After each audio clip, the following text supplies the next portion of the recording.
आइए बच्चों, सबसे पहले गुड आफ्टरनून। कल हमने आपको रौद्र रस के बारे में बताया था, आज हम शांत रस बताएंगे। रस का ये चौथा प्रकार है। आपको इसी तरीके से 9 रस के बारे में बताएंगे जो बहुत ही इम्पोर्टेंट है। आज शांत रस को बताएंगे कि शांत रस होता क्या है और ये रस कैसे उत्पन्न होता है और किस स्थिति में उत्पन्न होता है, ये सारा डिटेल्स आज हम आपको बताएंगे। अगर आपने शांत रस को आज पढ़ लिया तो कभी भी आप भूलेंगे नहीं। कभी भी कोई कविता हो, दोहा हो या किसी अन्य प्रकार के गीत हो, जहां भी शांत रस का प्रादुर्भाव होगा वहां आप तुरंत पहचान जाएंगे कि इस पद में शांत रस आया हुआ है। तो आइए शांत रस की सबसे पहले हम परिभाषा देखें। शांत रस की परिभाषा देखने के बाद उसकी हम व्याख्या भी करेंगे और एक खूबसूरत उदाहरण आपके सामने प्रस्तुत करेंगे जो कि सभी को याद होगा। ऐसा उदाहरण जो आपको कहीं तलाशने की जरूरत नहीं है, आप आराम से उस चीज को याद कर लोगे। तो आइए परिभाषा देखें कि शांत रस की परिभाषा क्या है। एक ऐसी स्थिति या मनोभाव जिसमें राग, द्वेष, प्रेम, घृणा, हास्य, मोह आदि का किसी भी तरह का भाव उत्पन्न ना हो, अर्थात ऐसी बात सामने आए जहां ना तो राग की बात आए, ना तो आपके अंदर द्वेष आए और ना तो प्रेम ही उत्पन्न हो और ना घृणा हो और ना हास्य हो और ना कोई मोह हो आपके अंदर। ऐसी कंडीशन में अर्थात ये कहा जा सकता है कि आप वहां पर एकदम तटस्थ हो जाते हैं। आपको इस संसार की जो भी भाव है, वस्तु है, आज से कोई सरोकार नहीं रह जाता है। अर्थात आप उस अध्यात्म में लीन हो जाते हो जहां आत्मा और परमात्मा की कंडीशन आती है। ऐसी जगहों पर शांत रस का प्रादुर्भाव हो जाता है। आगे की परिभाषा अगर हम देखें, लेकिन ईश्वर किससे अनुभूत होती है? हाँ बच्चों, अगर जहां ईश्वर अर्थात आत्मा और परमात्मा की बात कही जा रही हो, वहां हमारे अंदर ना तो हंसी आती है, ना तो कोई प्रेम ही होता है, ना तो किसी के प्रति घृणा होती है, अर्थात समभाव की कंडीशन होती है। और ऐसी स्थिति में जहां आत्मा और परमात्मा की बात हो वहां शांत रस उत्पन्न होता है, अर्थात वहां शांत रस की अनुभूति होती है। जहां संसार की नश्वरता की बात की जाए, अर्थात जहां ये कहा जाए कि संसार नश्वर है, इसे एक दिन समाप्त होना है, आदमी नश्वर है, एक दिन इसको मरना है, ये सारी बातें जब आती हैं तो वहां शांत रस अपने आप उत्पन्न हो जाता है। जहां संसार की नश्वरता की बात आए, किसी भक्त जन की बात जो ईश्वर, आत्मा, परमात्मा, माया आदि से संबंधित हो, उसे शांत रस कहते हैं। अर्थात जहां ऐसा भाव उत्पन्न हो वहां शांत रस अपने आप उत्पन्न हो जाता है।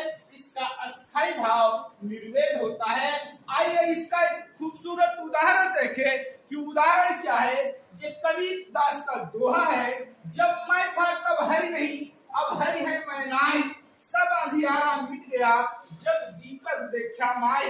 अर्थात इसमें ईश्वर और खुद यानी आदमी, अर्थात कह लीजिए कि आत्मा और परमात्मा की बात की जा रही थी।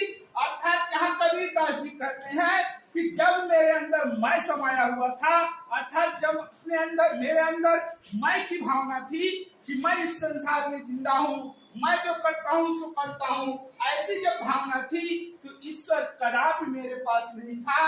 अर्थात जब हमने हरि की उपासना की, अर्थात गुरु के माध्यम से जब हमें ज्ञान प्राप्त हुआ, उस ज्ञान के माध्यम से जब हमने ईश्वर को पहचाना तो अब हमारे अंदर ईश्वर आ गया है। अब मेरे अंदर मैं की भावना समाप्त हो गई है। अर्थात सब अंधियारा मिट गया जब दीपक देखा माय। अर्थात दीपक का मतलब है रोशनी, अर्थात वो रोशनी जिससे ईश्वर दिखाई देता है। ऐसे दीपक, अर्थात यहाँ दीपक ज्ञान का रूपक है, अर्थात ज्ञान रूपी दीपक जब हमें मिला, उससे जो प्रकाश दिखाई दिया उस प्रकाश के माध्यम से मैंने ईश्वर को पहचाना। अर्थात जब दीपक देखा है, अर्थात जब मेरा प्रकाश चारों तरफ प्रकाश ही प्रकाश दिखाई दिया, तो हमारा जो सारा इस सांसारिक अंधेरा था, जो मोह माया था, जो राग द्वेष था, जो घृणा था, वो सारा का सारा सब मिट गया। केवल मेरे अंदर अब ईश्वर ही रह गया है। अर्थात इस दोहे में शांत रस का बहुत ही अच्छा उदाहरण ये दिया गया है। अर्थात जब भी इस प्रकार के दोहे, गीत, गजल जो भी आए, उसमें अगर ऐसी भावना लिखी गई है, ऐसे भाव व्यक्त हो रहे हैं, तो आप निश्चिंत होकर के शांत रस उसमें लिखिए। इसमें शांत रस है और इसका स्थायी भाव निर्वेद होता है। और आलंबन विभाव की बात करें तो आत्मचिंतन, जब ऐसी बातें सामने आती हैं तो हमारी जो आत्मा है वो चिंतन करने लगती है। उद्दीपन विभाव, ध्यान और सत्संग, अर्थात ऐसी बात जब आती है तो हमारा जो ध्यान होता है ऑटोमेटिक वो ध्यान की तरफ जाता है, अर्थात ईश्वर से लगाव की तरफ ध्यान हमारा जाता है। सत्संग का अर्थ ये है कि भक्तजनों के साथ रहना, अर्थात ऐसी हालत में हम अलग हो जाते हैं, संसार की माया से अलग होकर के सत्संग के साथ में बैठने की कोशिश करते हैं।